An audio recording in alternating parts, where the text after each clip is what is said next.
Closer to home now, a Springfield man is accused of intentionally killing a neighbor in a driveway. Tonight, we're learning the victim's name and the murder charges prosecutors have filed. Western Mass News reporter Reagan Locree is live outside the courthouse with what happened. Reagan.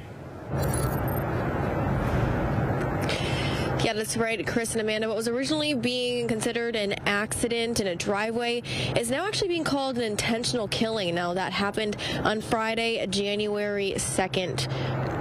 Now, this all happened on Shady Brook Lane in Springfield when Western Mass News first arrived. Crime scene tape blocked off the area. At first, investigators told us a pedestrian was hit by a car, but Springfield fire officials later said it happened in a driveway and not on the street. Joseph Vaughn appeared in court today. Western Mass News had the only cameras rolling as he was arraigned on murder charges.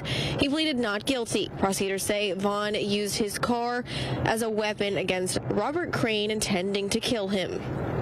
He's charged on count one that on January 2nd of 2026, he did assault and beat Robert Crane with intent to murder such person, and by such assault and beating did kill and murder such person in violation of General Law 265, Section 1. Count two, Your Honor, is assault and battery with a dangerous weapon. Now, records show Vaughn's address matches the location where Crane was killed. Vaughn is being held without bail, and a judge ordered a psych evaluation. A psych evaluation was requested, and he did enter a not guilty plea. Now, we're going to be working on getting more information on what led up to this altercation that caused this incident. We're now reporting live in Springfield, Reagan Locree for Western Mass News.